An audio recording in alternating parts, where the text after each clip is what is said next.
पूरी दुनिया में मुझे लगता है कि आज एक संदेश जरूर जा रहा है।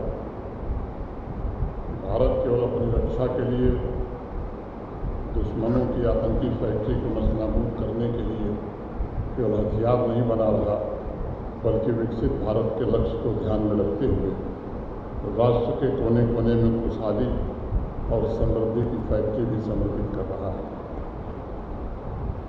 ऑपरेशन सिंदूर के वीर जवानों को नमन करते हुए, शहीद नागरिकों को श्रद्धांजलि अर्पित करते हुए आज मैं कहना चाहूँगा, भारतवर्ष का संकल्प सुरक्षा और समृद्धि और एकता की जड़ों को मजबूत करते हुए भारत के कदम निरंतर आगे बढ़ रहे हैं।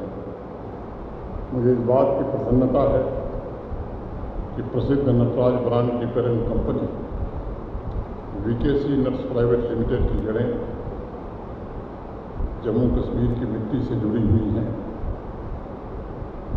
अगले वर्ष कंपनी की स्थापना का शताब्दी वर्ष मनाया जाएगा। 1926 में वॉलनट के बिजनेस से, जैसा अभी बताया चाचू जी ने,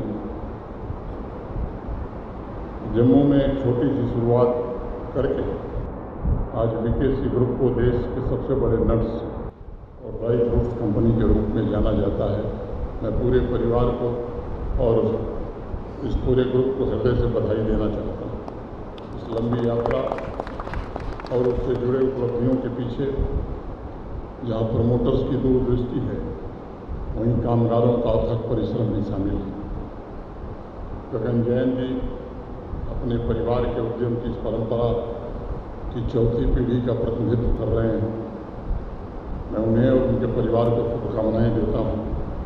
नटराज के फ्यूचर के लिए, भविष्य के लिए आप सबने जो संकल्प लिया है और सेल्स में जिस $1 बिलियन का आपने लक्ष्य रखा है, वो माता वैष्णो देवी की कृपा से जरूर पूरा होगा। जिस प्रकार आपके पूर्वजों ने सिर्फ जम्मू कश्मीर ही नहीं बल्कि देश के अनेक क्षेत्रों में अद्वितीय शक्तियों, संसाधनों और आकांक्षाओं एक शताब्दी से पूरा करने का प्रयास किया है, उसी तरह आप सांवा की नटराज की प्रोसेसिंग इकाई द्वारा यहाँ की वास्तविक क्षमता को साकार, एक सस्टेनेबल इकोनॉमी, सोशल प्रोग्रेस दोनों को बढ़ावा देंगे। बिजनेस और क्षेत्र विशेष के परस्पर ग्रोथ के लिए बड़ा आवश्यक है। दोनों एक दूसरे के पूरक हैं। इंडस्ट्रियल यूनिट स्थानीय संसाधनों और शक्तियों का लाभ उठाती है।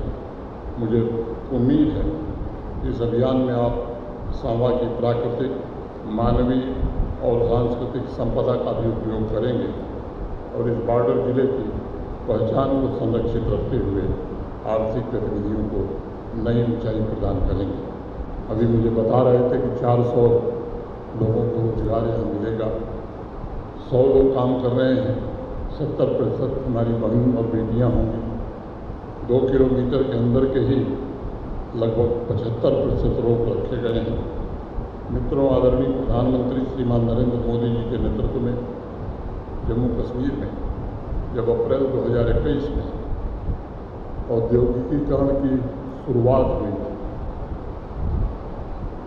मुझे याद है मैंने कहा था कि देश के अन्य हिस्सों से इंडस्ट्रियलाइजेशन का मिशन जम्मू कश्मीर का बिल्कुल भिन्न है। इसके 3 मुख्य कारण थे। पहला, योजनाबद्ध तरीके से